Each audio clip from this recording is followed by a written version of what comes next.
Al-Khusyu' fi Shalah, Syekh Abu Lutfi Muhammad bin Lutfi bin Abdul Latif bin Umar As-Sobab. Hal-hal yang dapat membantu kekhusyuan, diantaranya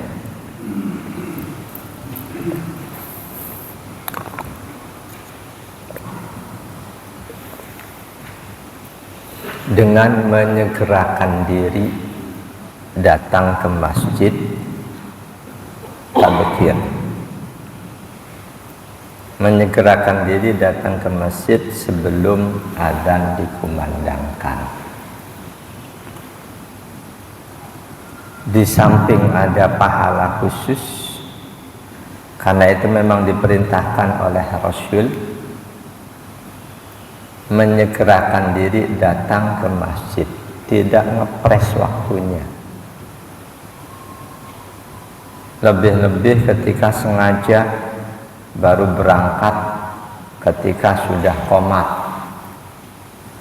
Kebetulan apal nih imam ini pasti baca surahnya panjang. Apal datang dari rumah 10 menit sampai masjid masih keburu di ujung surah. Boleh, tapi bukan sesuatu yang dianjurkan oleh Rasul.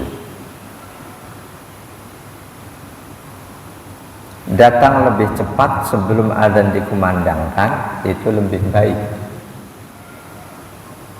Bagaimana kaitannya dengan perintah Rasul untuk mengerjakan sholat sunnah di rumah, qabliyah di rumah?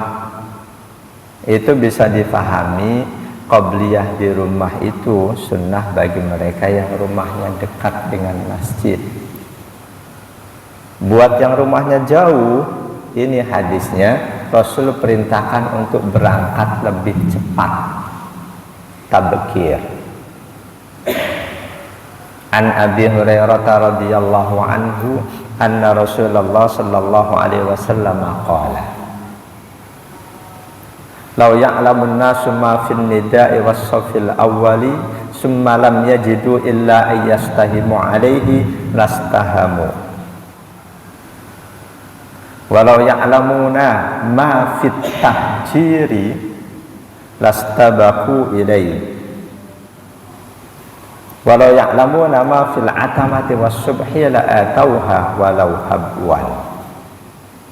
Hadis riwayat Imam Malik, Imam Ahmad, Imam Bukhari 615, Imam Muslim 1009 dan Imam An-Nasa'i. Dari sahabat Abu Hurairah radhiyallahu an, sesungguhnya Rasulullah sallallahu alaihi wasallam bersabda, "Lau ya'lamun nasu ma fil nida'i was-saffil awwal." Andaikan manusia tahu keistimewaan yang ada di balik kumandang adzan dan saf yang pertama.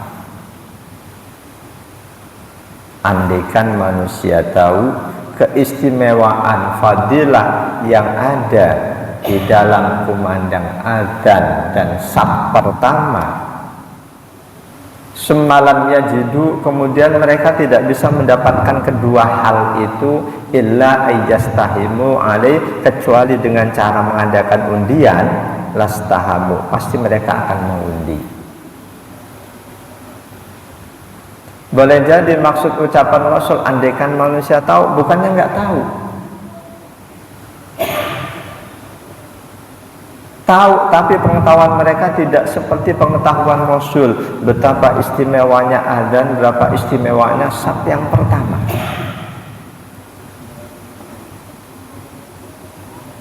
Andaikan tahu keistimewaan adzan, mereka yang punya hak untuk adzan, suaranya bisa mengandung daya tarik yang tinggi, pasti tidak akan berikan kesempatan adzan itu pada orang lain.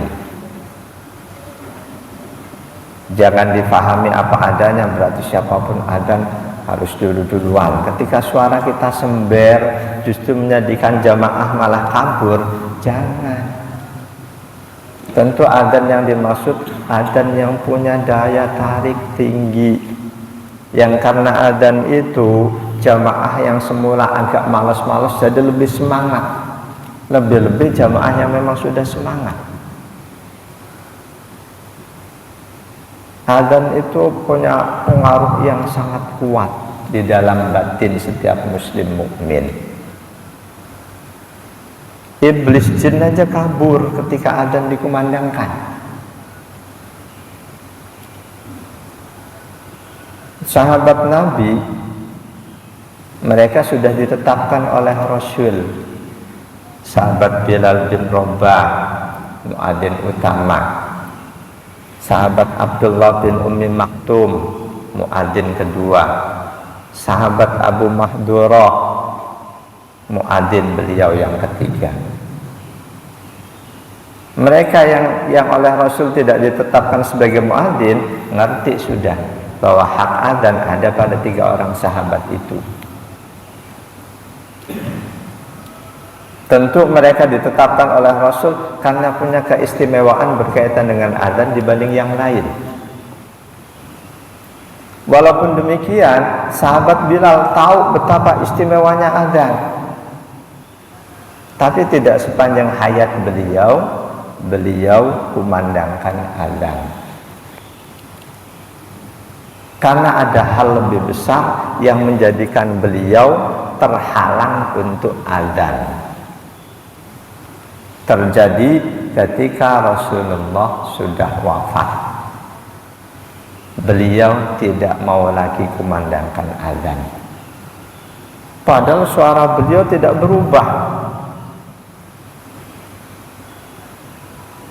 Sampai di masa kekhalifahan Umar bin Khattab itu masih tidak diketahui apa alasan beliau sesudah Rasul wafat kok beliau tidak mau adzan. Bukan beliau nggak tahu keistimewaan adzan, bukan. Pasti ada alasannya. Ini pelajaran juga buat kita. Andaikan ada orang alim kok kayaknya nggak pernah ke masjid. Katanya orang alim, katanya ulama. Jangan suudzon, pasti ada alasannya. Yang boleh jadi alasan itu lebih besar pengaruhnya dibanding keutamaan berangkat ke masjid. Atau boleh jadi dia ke masjid tapi tidak di masjid itu.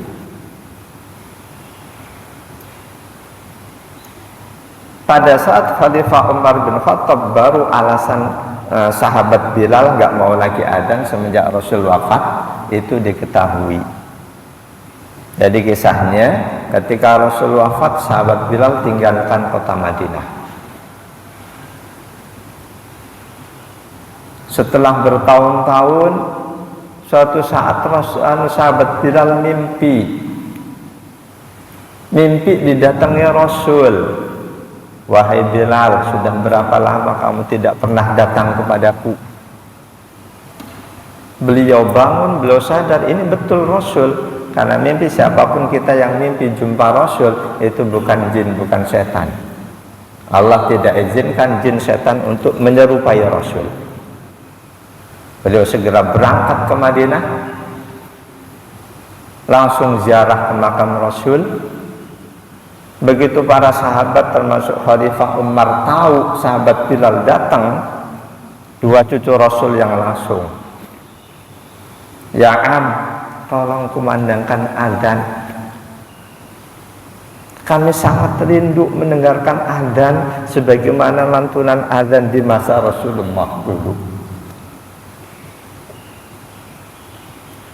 Sahabat Bilal ketika merangkul 2 cucu Rasul, beliau sangat terharu. Beliau berkata, "Ya Rasulullah, aroma tubuhmu aku dapatkan di kedua cucumu ini." Karena sang cucu Nabi yang minta, beliau pun naik ke mimbar, naik ke atas menara, kumandangkan adzan. Begitu beliau kumandangkan adzan, belum sampai selesai, baru kalimat pertama, kedua, Madinah seolah terhening, semuanya terdiam. Ketika kalimat adzan dilanjutkan, mereka semua berangkat ke masjid sambil meneteskan air mata. Semua terkenang kenangan ketika Rasulullah masih ada. Semua masuk ke masjid, semua terpaku fokus mendengarkan itu sambil mengingat kembali kenangan-kenangan bersama Rasul. Ketika sampai di kalimat asyhadu anna Muhammad, sahabat Bilal pingsan. Pingsan sampai lama. Dari situ diketahui apa alasan beliau tidak mau lagi mengumandangkan adzan sesudah Rasul wafat. Kenangan beliau dengan Rasulullah demikian mendalamnya, saking mendalamnya kalau beliau sebut nama Rasul, beliau akan pingsan, terutama ketika sebut nama Rasul di momen adzan. Jadi adzan pengaruhnya sangat besar. Nah itu sebagaimana DKM memilih imam rawatib, pilihlah muadzin yang penghayatannya iya, suaranya oke, lantunannya juga nadanya indah.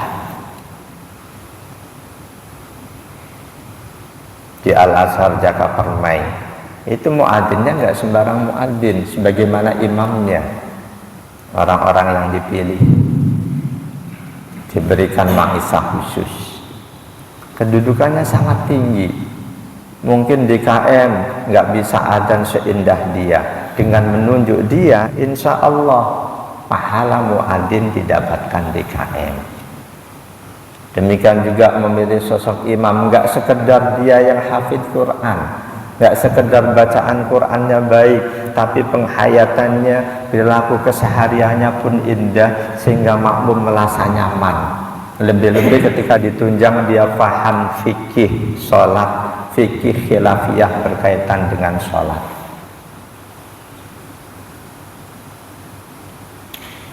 Kalimat kedua yang diucapkan Rasul, walau ya'lamuna ma fit tahjir, andaikan umat Islam tahu apa keistimewaan dibalik menyegerakan diri berangkat ke masjid, lastabaku ilaih, pasti mereka akan seolah berlomba dulu-duluan berangkat ke masjid.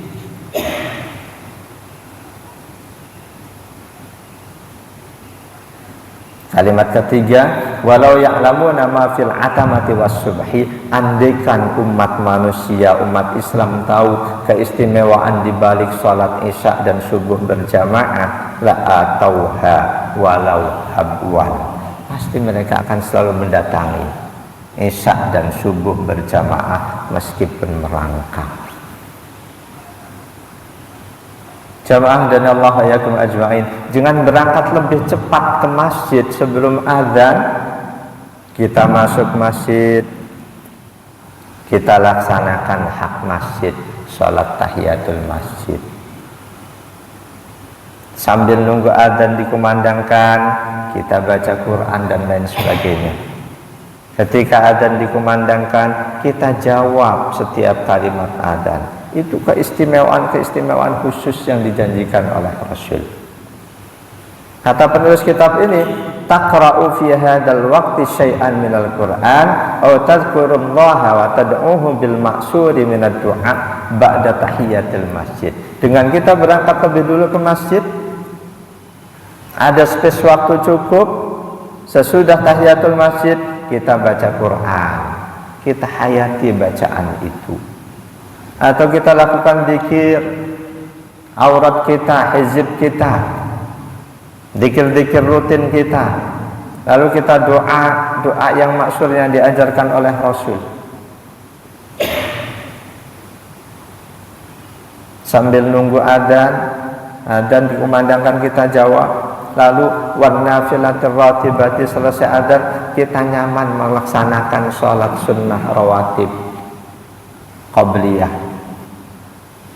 Di situ pun berikan waktu cukup antara adzan sebelum qomat, waktu cukup untuk sebanyak mungkin jamaah melaksanakan sholat sunnah rawatib. Rasul mencontohkan adzan subuh dengan qomatnya cukup waktunya. Lebih-lebih adzan isya dengan qomatnya itu sangat panjang. Yang paling pendek adzan maghrib dengan qomatnya, itu yang sangat pendek. Nah itu di masjid ini adzan subuh dengan qomatnya itu cukup sekali. Ada masjid di tempat lain yang seolah-olah pelit, nggak ngasih kesempatan cukup buat makmum untuk ngerjain qobliyah. Dan akhirnya kebanyakan jamaah di masjid itu selanjutnya jadi males qobliyah. Adzan baru berangkat, ketika sampai lokasi tinggal 1 menit mau qomat. Semula mungkin dari rumah ada keinginan mau qobliyah, lihat tinggal 1 menit nggak cukup, akhirnya nggak sholat. Saya tahu ada di satu masjid, kalau saya datang pasti saya diarepin jadi imam.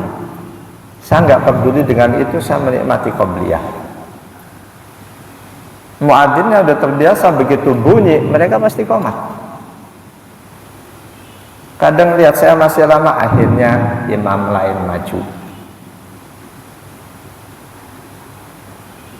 Jadi berikan hak kepada jamaah untuk melaksanakan qobliyahnya, jangan terburu-buru.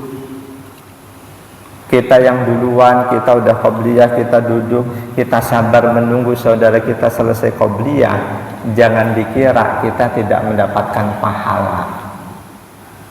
Salah satu hal yang dianjurkan Rasul, menunggu sholat sesudah kita ngerjain sholat.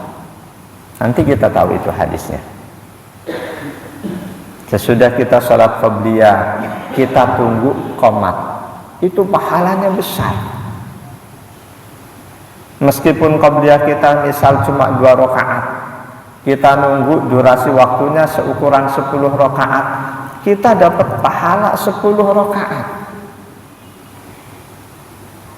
Ketika nunggunya kita itu dengan penuh kesabaran, kita nikmati saudara kita yang baru datang qobliyah, kita nikmati pahala mereka, Allah berikan juga pada kita.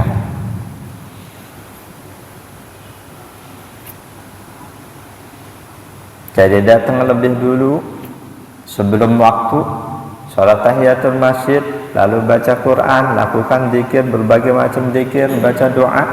Ketika adzan dikumandangkan, jangan lupa jawab setiap kalimat adzan, lalu kerjakan sholat sunnah rawatib. Fatabqa fi hadzal jawwir ruhi hatta tuqamus shalat. Tetaplah dalam hal itu, dalam atmosfer rohani itu sampai sholat diqomati. Kita duduk, selama kita tidak batal, sesudah kita qobliyah, duduk walaupun diam aja, bahkan walaupun tidur katakanlah, kita tetap dapat pahala seolah sedang sholat sunnah. Fal julusu qabla sholati yadkhulu fi intidhari sholati ba'da sholat. Kita duduk sesudah ngerjain sholat qobliyah, duduk selama kita belum batal, itu masuk di anjuran Rasul menunggu sholat sesudah kita sholat. Sangat dianjurkan menunggu sholat, sholat wajib, sesudah kita sholat, sholat sunnah qobliyah. Sangat dianjurkan. Kama jaa fil hadis, bagaimana dalam hadis sahih an Abi Hurairah radhiyallahu anhu, anna Rasulullah sallallahu alaihi wasallam qala, dari sahabat Abu Hurairah radhiyallahu an, bahwa Rasul sallallahu alaihi wasallam bersabda, ala adullukum ala ma yamhullahu bihil khataya wa yarfa'u bihid darajati. Kalian semua mau nggak aku kasih tahu satu amalan yang dengan itu Allah akan hapus dosa-dosa kalian, Allah akan tinggikan derajat kemuliaan kalian. Qalu, para sahabat menjawab, bala ya Rasulullah, tentu wahai Rasul. Qala, Rasulullah menjawab, ada 3 hal di hadis ini yang dapat menghapuskan dosa, meninggikan derajat. Yang pertama, isbagul wudu'i 'alal makari. Kita laksanakan wudu tetap dengan sempurna meskipun dalam suasana, dalam kondisi kita tidak suka kena air. Boleh jadi musim dingin banget, walaupun dingin kita wudhu dengan sempurna, itu bisa menjadikan dosa kita terhapus, derajat kemuliaan kita diangkat. Yang kedua, wa kasratul khuta ilal masajid, memperbanyak langkah menuju masjid. Banyak saudara kita yang kalau berangkat ke masjid, dia cari masjid yang jauh dari rumahnya. Apa hukumnya secara fikih? Ada masjid dekat rumah kok ke masjid yang jauh? Secara fikih boleh. Boleh-boleh saja. Kecuali, ada kecualinya. Dalam fikih ada 2 kecualinya. Di dekat rumah kita ada masjid. Ada masjid lebih jauh, jamaahnya lebih banyak. Bahkan kesimpulan ulama fikih, sholat di masjid yang jamaahnya lebih besar itu lebih afdol. Tapi ada 2 kecuali. Pertama, kalau kita posisi kita sebagai imam di masjid dekat rumah, andaikan kita sholat di masjid yang jauh, resikonya masjid kita terbengkalai. Masjid dekat rumah kita akan terbengkalai, jamaah melihat imamnya nggak ada, nggak jadi ke masjid.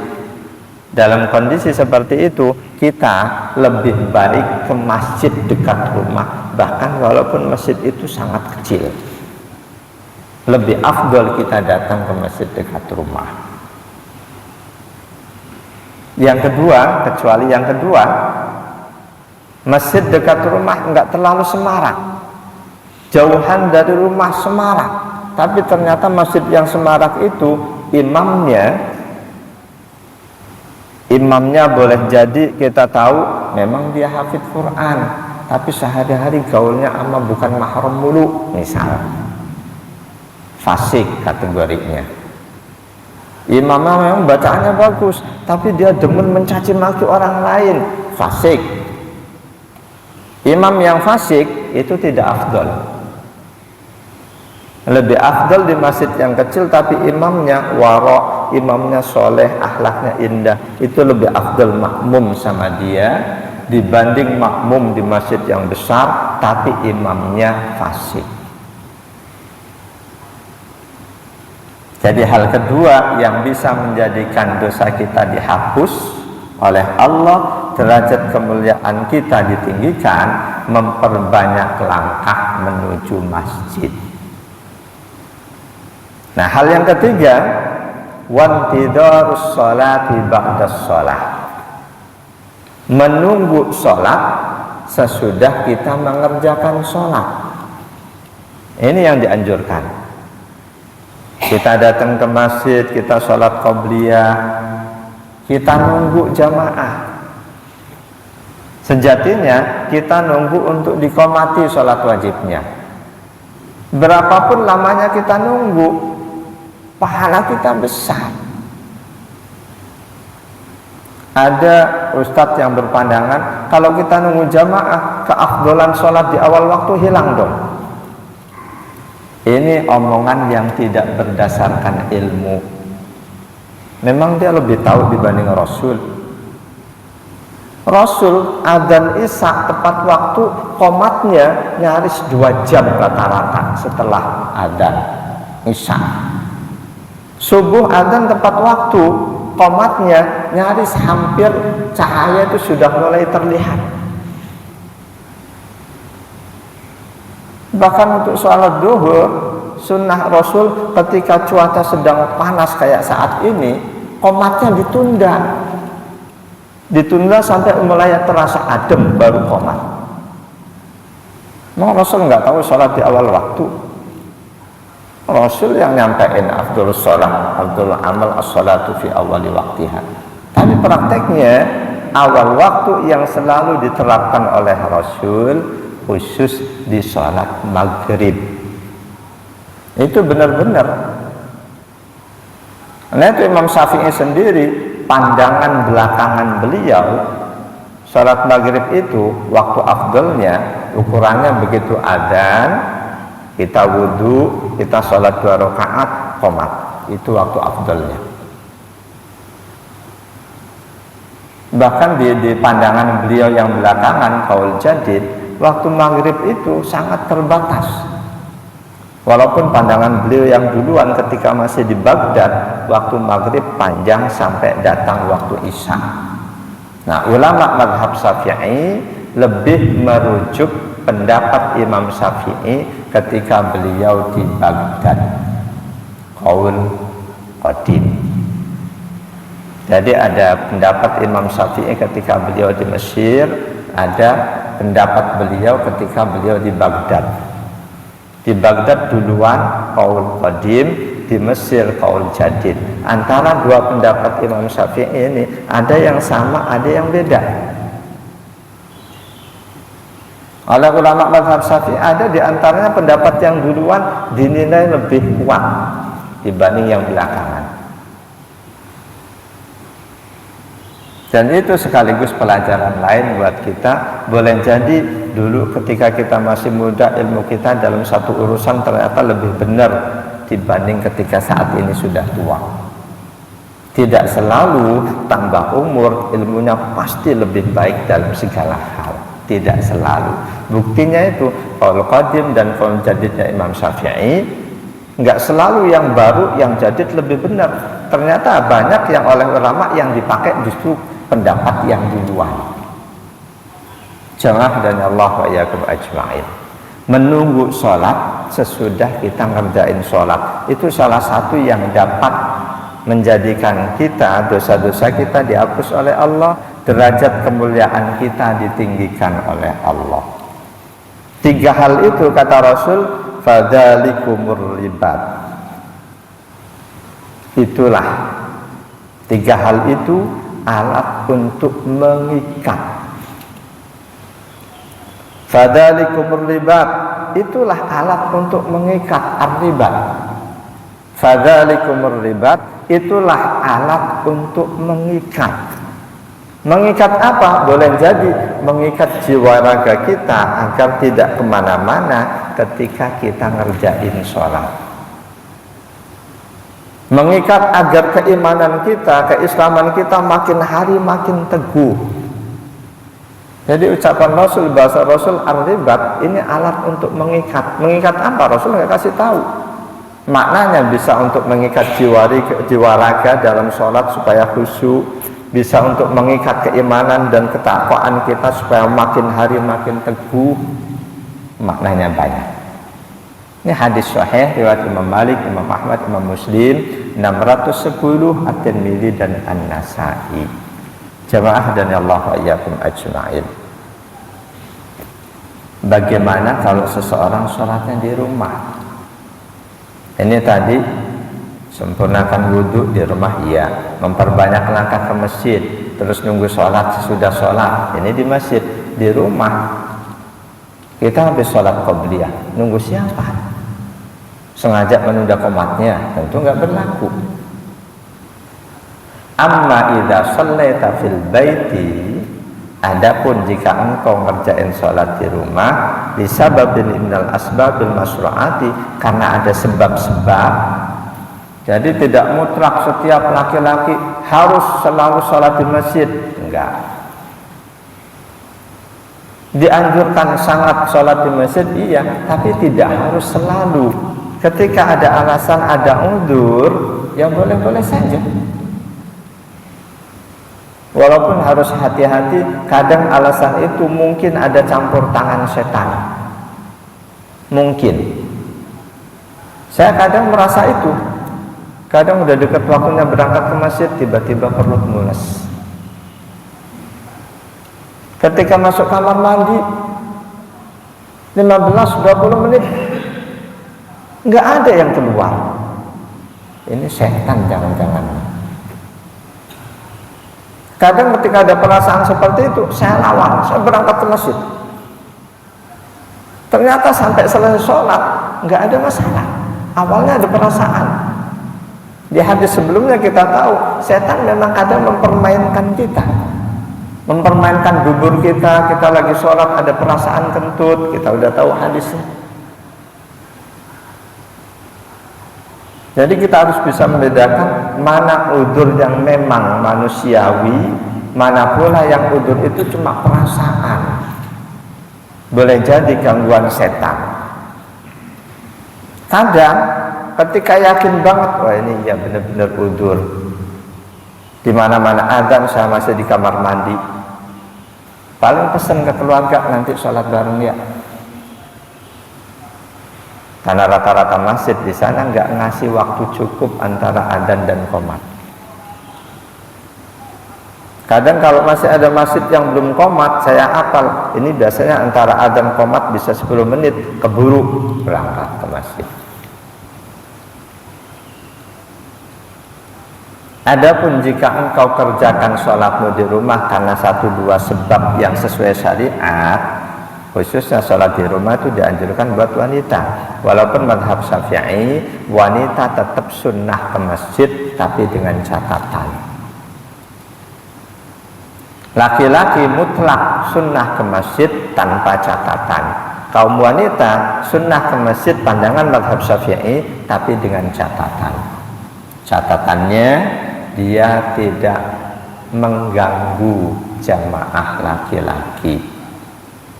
Apakah karena cantiknya, karena aroma tubuhnya, dan lain sebagainya. Kalau bisa mengganggu konsentrasi laki-laki, wanita seperti itu lebih baik di rumah.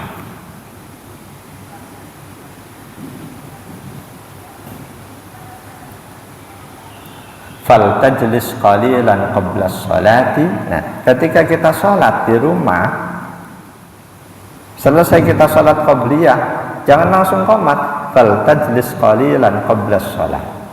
Sesaat duduk sebelum qomat. Tahawal an tajma'a nafsak.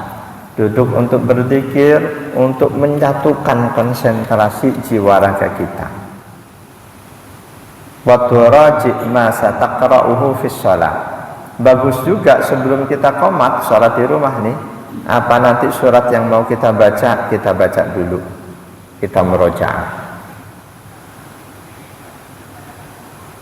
Walaupun kita hafal Quran, ketika mau jadi imam jangan spontan tanpa diulang-ulang terlebih dahulu langsung kita baca ayat ini, tetap dimurojaah dulu, ditelaah dulu untuk lebih dihayati, kira-kira nanti nafas gak kuat berhenti di mana, penghayatan pusatnya di mana, supaya penghayatannya lebih dapat.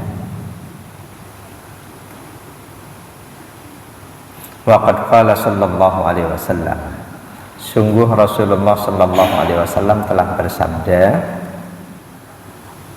bahwa ketika kita selesai sholat sunnah qabliyah misal, kita nunggu untuk diqomati sholat wajib, selama itu kita dapat pahala sholat sunnah. Boleh jadi ada orang sholat qabliyahnya 4 rakaat, selesai 4 langsung qomat karena datangnya udah mepet. Kita datang duluan cuma 2 rakaat, kita nunggu ukurannya sampai berpuluh-puluh, pahalanya banyakan kita. Dia 4 rakaat qabliyah zuhur, begitu dia selesai udah langsung qomat, kita udah datang duluan cuma 2 rakaat, udah selesai kita duduk. Ada orang datang 2 rakaat, kita nambah. Ada datang 2 rakaat nambah, datang 2 rakaat nambah, pahala kita lebih banyak. Bahwa selama kita sholat, selesai sholat kita duduk nunggu sholat, selama itu kita dapat pahala sholat. Hadisnya dari sahabat Abu Hurairah Riwayat Imam Ahmad, Imam Muslim 1541 dan Imam Abu Dawud.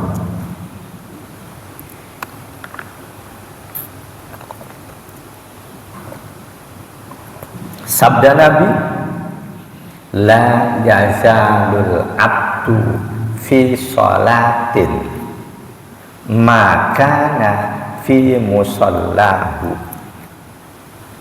Seorang hamba akan terus menerus dicatat sebagai orang yang sedang mengerjakan sholat selama dia masih ada di tempat sholatnya. Yantadirus sholat, dia tetap di tempat sholatnya itu untuk menunggu sholat berikutnya, untuk menunggu qomat. Ini hadis sahih. Memang selanjutnya ulama ini berbeda, apa makna selama dia tetap di tempat sholatnya. Ada yang memaknai secara saklek, selama dia tetap duduk di tempat sholatnya tadi. Ada makna yang agak longgar, selama dia masih ada di masjid itu, tidak keluar dari masjid itu. Mau pindah sebelah sana, pindah sana, pindah sana, selama masih di masjid, masih dianggap di tempat sholatnya. Kita pilih yang mana? Silahkan aja. Yang pasti benar, tetap di tempat sholat kita. Kita sholat di sini, kita duduk di sini, nggak pindah. Selama itu kita dicatat oleh malaikat sedang sholat. Dengan catatan pertama, kita duduk itu nunggu sholat berikutnya. Nggak cuma dicatat, wal malaikatu, malaikat taqulu, mereka doa, Allahumma gfir lahu, Allahumma arhamhu. Ini fadilah lain nih, ketika kita datang lebih cepat, kita sholat tahiyatul masjid sambil nunggu adzan. Selesai adzan, sholat qabliyah, nunggu qomat. Itu doa malaikat ke kita tuh nggak putus-putus. Doa malaikat, malaikat nggak punya dosa, pasti didengar oleh Allah. Allahumma gfir lahu, Allahumma arhamhu. Berikan ampunanmu ya Allah untuk dia, berikan kasih sayangmu untuk dia ya Allah. Catatan itu pahala tetap diberikan pada kita. Doa malaikat terus nggak putus-putus dipanjatkan untuk kita, hatta yansharifa au yuhdisa, sampai kita tinggalkan tempat sholat kita. Kita bangun keluar padahal nggak ada keperluan keluar, kita keluar, putus sudah. Atau sampai kita berhadas.